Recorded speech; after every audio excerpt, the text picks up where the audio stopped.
Chapter 41, Learning to Forget. Amy's lecture did Laurie good, though, of course, he did not own it till long afterward. Men seldom do, for when women are the advisers, the lords of creation don't take the advice till they have persuaded themselves that it is just what they intended to do, then they act upon it, and, if it succeeds, they give the weaker vessel half the credit of it, if it fails, they generously give her the whole.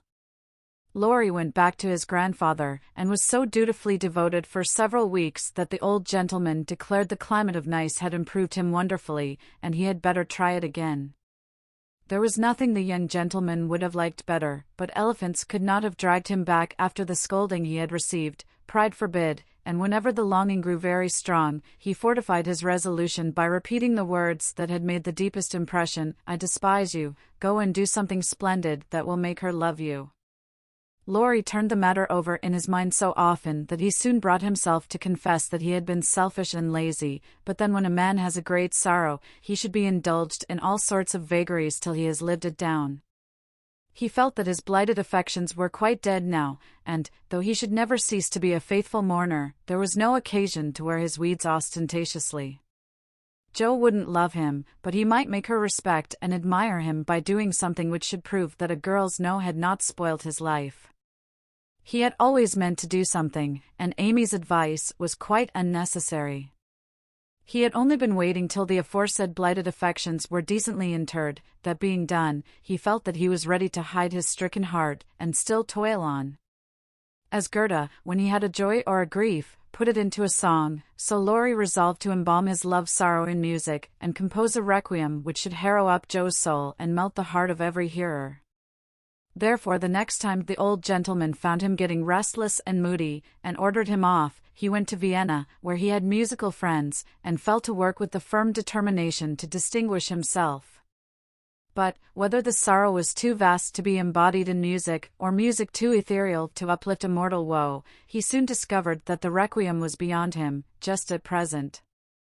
It was evident that his mind was not in working order yet, and his ideas needed clarifying, for often in the middle of a plaintive strain, he would find himself humming a dancing tune that vividly recalled the Christmas ball at Nice, especially the Stout Frenchman, and put an effectual stop to tragic composition for the time being. Then he tried an opera, for nothing seemed impossible in the beginning, but here, again, unforeseen difficulties beset him. He wanted Jo for his heroine, and called upon his memory to supply him with tender recollections and romantic visions of his love. But memory turned traitor, and, as if possessed by the perverse spirit of the girl, would only recall Jo's oddities, faults, and freaks, would only show her in the most unsentimental aspects, beating mats with her head tied up in a bandana, barricading herself with the sofa pillow, or throwing cold water over his passion a la gum midge, and an irresistible laugh spoilt the pensive picture he was endeavoring to paint. Jo wouldn't be put into the opera at any price, and he had to give her up with a "bless that girl, what a torment she is," and to clutch at his hair, as became a distracted composer. When he looked about him for another and a less intractable damsel to immortalize in melody, memory produced one with the most obliging readiness. This phantom wore many faces, but it always had golden hair, was enveloped in a diaphanous cloud, and floated airily before his mind's eye in a pleasing chaos of roses, peacocks, white ponies, and blue ribbons. He did not give the complacent wraith any name, but he took her for his heroine, and grew quite fond of her, as well he might, for he gifted her with every gift and grace under the sun, and escorted her, unscathed, through trials which would have annihilated any mortal woman. Thanks to this inspiration, he got on swimmingly for a time, but gradually the work lost its charm, and he forgot to compose, while he sat musing, pen in hand, or roamed about the gay city to get new ideas and refresh his mind, which seemed to be in a somewhat unsettled state that winter. He did not do much, but he thought a great deal and was conscious of a change of some sort going on in spite of himself. It's genius simmering, perhaps. "I'll let it simmer, and see what comes of it," he said, with a secret suspicion, all the while, that it wasn't genius, but something far more common.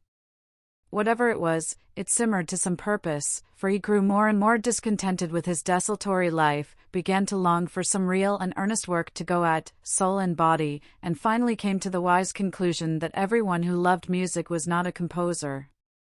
Returning from one of Mozart's grand operas, splendidly performed at the Royal Theatre, he looked over his own, played a few of the best parts, sat staring up at the busts of Mendelssohn, Beethoven, and Bach, who stared benignly back again. Then suddenly he tore up his music sheets, one by one, and, as the last fluttered out of his hand, he said soberly to himself, "She is right. Talent isn't genius, and you can't make it so. That music has taken the vanity out of me as Rome took it out of her, and I won't be a humbug any longer.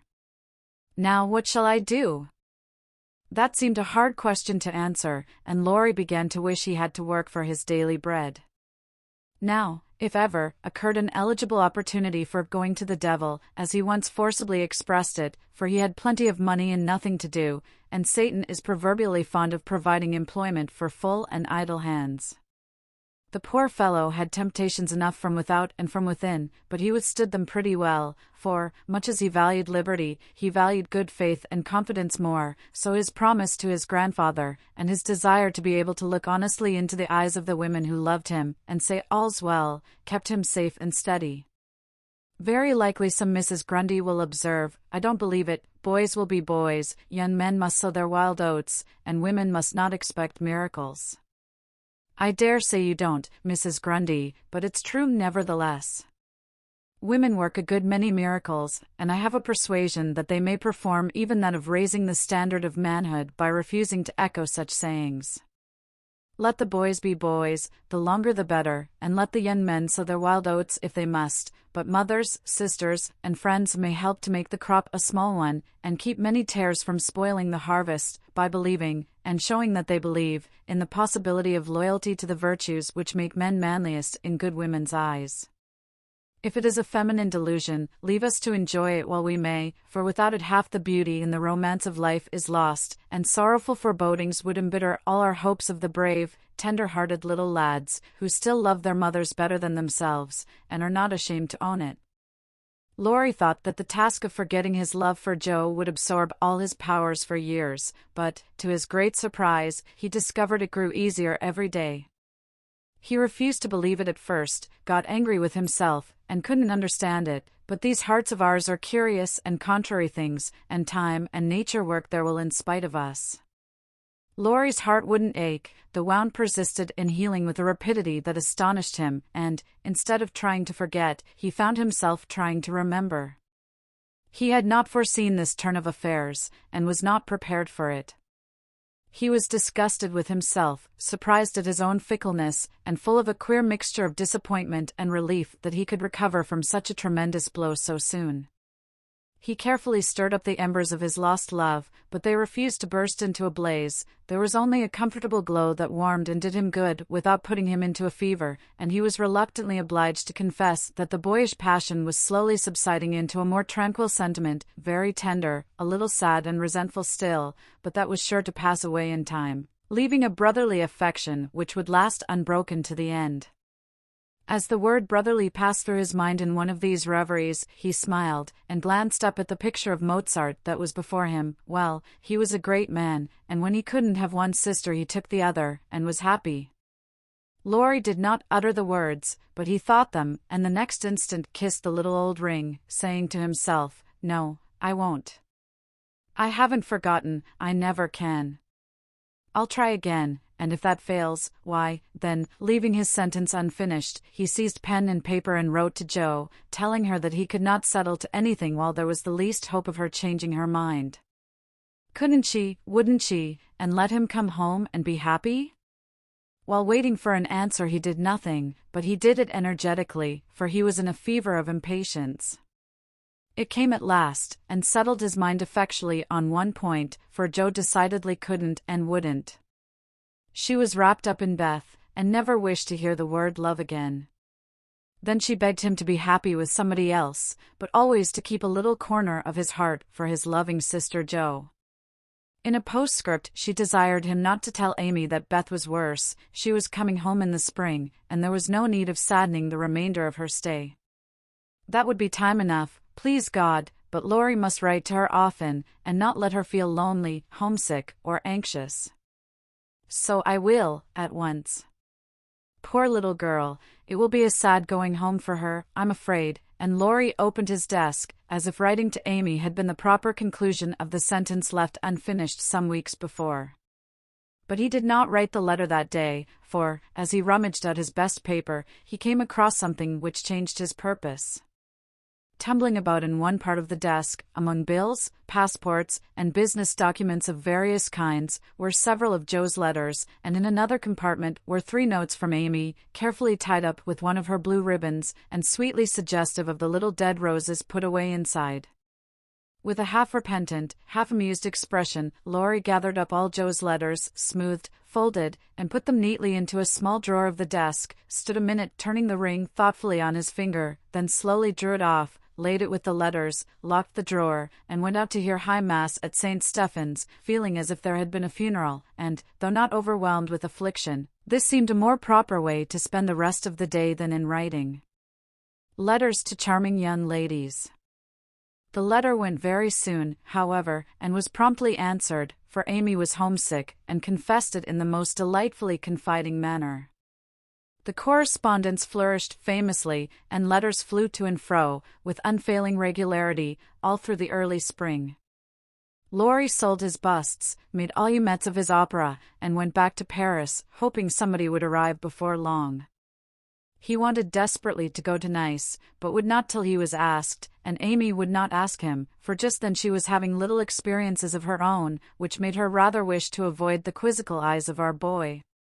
Fred Vaughn had returned, and put the question to which she had once decided to answer yes, thank you, but now she said, no, thank you, kindly but steadily, for, when the time came, her courage failed her, and she found that something more than money and position was needed to satisfy the new longing that filled her heart so full of tender hopes and fears. The words, "Fred is a good fellow, but not at all the man I fancied you would ever like," and Laurie's face when he uttered them, kept returning to her as pertinaciously as her own did when she said in look, if not in words, "I shall marry for money." It troubled her to remember that now, she wished she could take it back, it sounded so unwomanly. She didn't want Laurie to think her a heartless, worldly creature, she didn't care to be a queen of society now half so much as she did to be a lovable woman, she was so glad he didn't hate her for the dreadful things she said, but took them so beautifully, and was kinder than ever. His letters were such a comfort, for the home letters were very irregular, and were not half so satisfactory as his when they did come.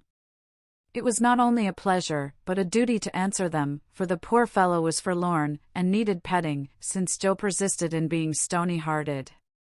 She ought to have made an effort, and tried to love him, it couldn't be very hard, many people would be proud and glad to have such a dear boy care for them, but Joe never would act like other girls, so there was nothing to do but be very kind, and treat him like a brother. If all brothers were treated as well as Laurie was at this period, they would be a much happier race of beings than they are. Amy never lectured now, she asked his opinion on all subjects, she was interested in everything he did, made charming little presents for him, and sent him 2 letters a week, full of lively gossip, sisterly confidences, and captivating sketches of the lovely scenes about her. As few brothers are complimented by having their letters carried about in their sisters' pockets, read and reread diligently, cried over when short, kissed when long, and treasured carefully, we will not hint that Amy did any of these fond and foolish things. But she certainly did grow a little pale and pensive that spring, lost much of her relish for society, and went out sketching alone a good deal. She never had much to show when she came home, but was studying nature, I dare say, while she sat for hours, with her hands folded, on the terrace at Valrosa, or absently sketched any fancy that occurred to her, a stalwart knight carved on a tomb, a young man asleep in the grass, with his hat over his eyes, or a curly-haired girl in gorgeous array, promenading down a ballroom on the arm of a tall gentleman, both faces being left a blur according to the last fashion in art, which was safe, but not altogether satisfactory. Her aunt thought that she regretted her answer to Fred, and, finding denials useless and explanations impossible, Amy left her to think what she liked, taking care that Laurie should know that Fred had gone to Egypt. That was all, but he understood it, and looked relieved, as he said to himself, with a venerable air, I was sure she would think better of it. Poor old fellow! I've been through it all, and I can sympathize. With that he heaved a great sigh, and then, as if he had discharged his duty to the past, put his feet up on the sofa, and enjoyed Amy's letter luxuriously. While these changes were going on abroad, trouble had come at home, but the letter telling that Beth was failing never reached Amy, and when the next found her, the grass was green above her sister. The sad news met her at Vevey, for the heat had driven them from Nice in May, and they had travelled slowly to Switzerland, by way of Genoa and the Italian lakes. She bore it very well, and quietly submitted to the family decree that she should not shorten her visit, for, since it was too late to say good-bye to Beth, she had better stay, and let absence soften her sorrow.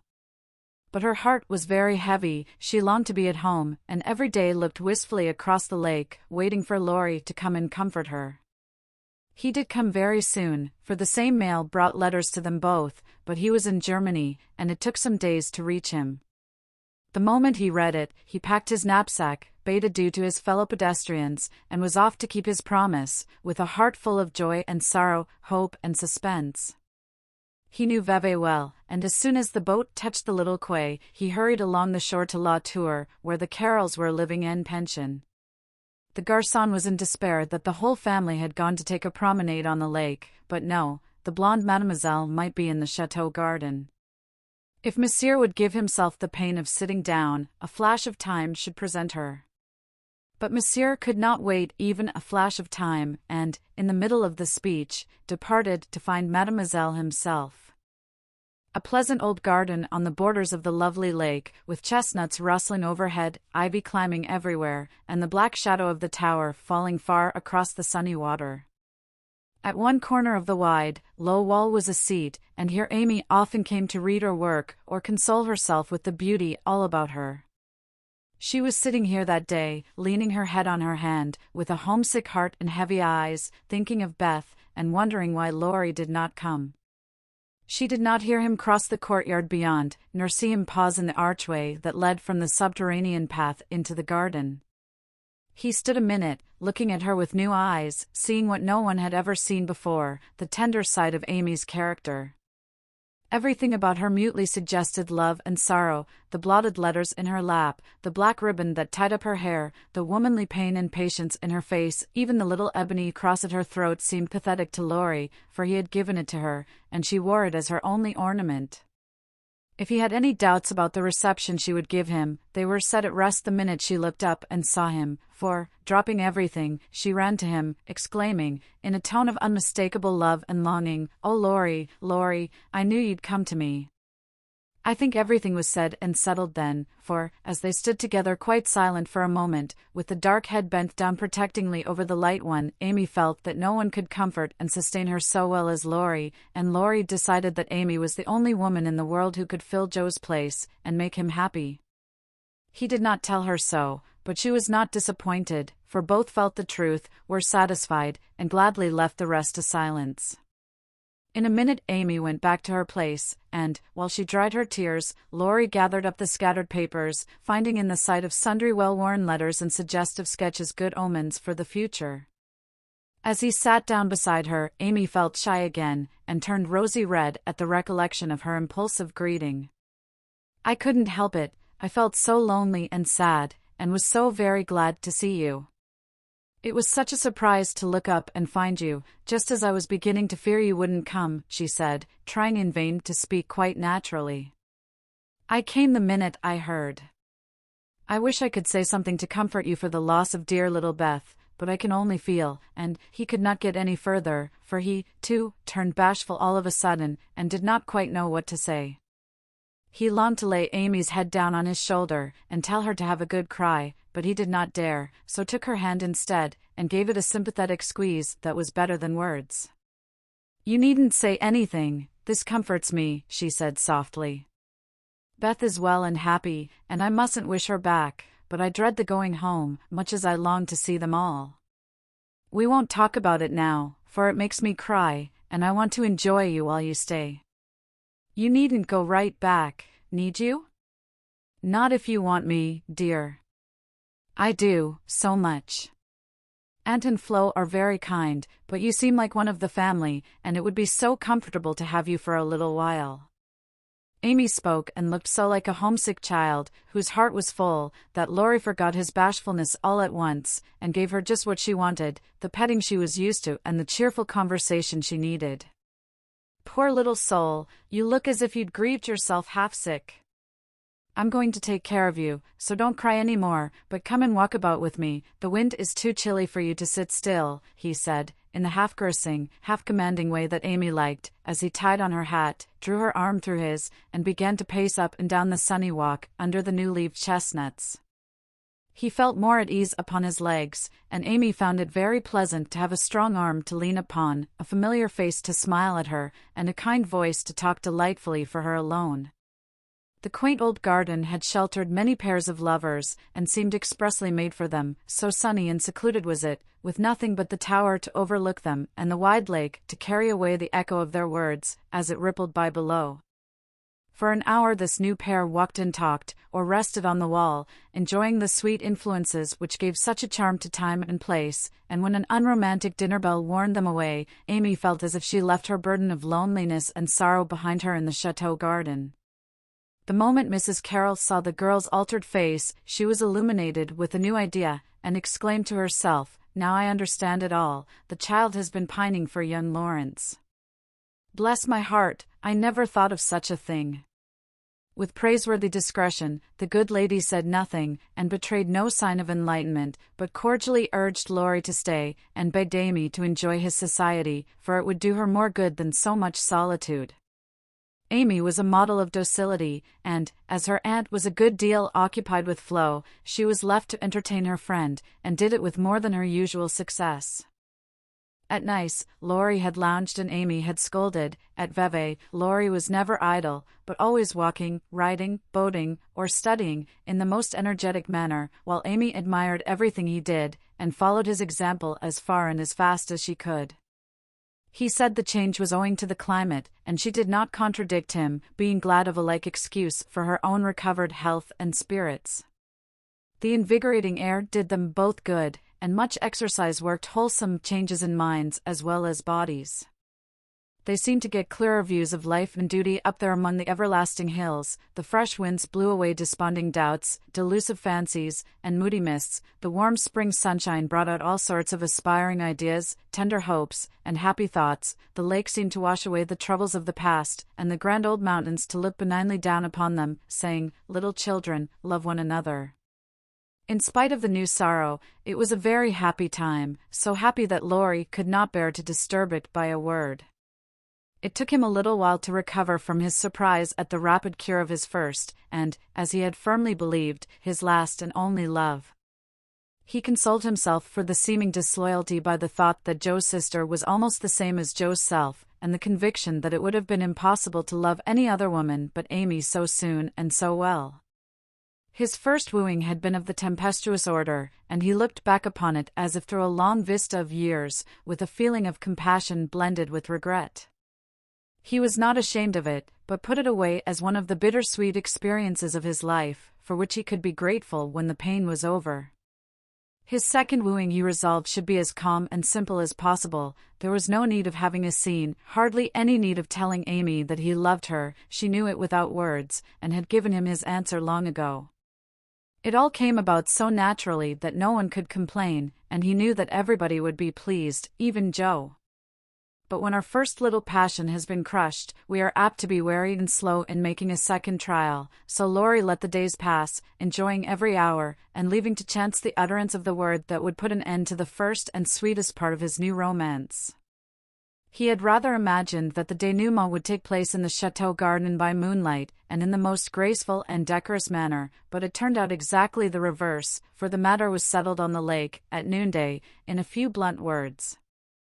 They had been floating about all the morning, from gloomy St. Gingolph to sunny Montreux, with the Alps of Savoy on one side, Mont St. Bernard and the Dent du Midi on the other, pretty Vevey in the valley, and Lausanne upon the hill beyond, a cloudless blue sky overhead, and the bluer lake below, dotted with the picturesque boats that look like white-winged gulls.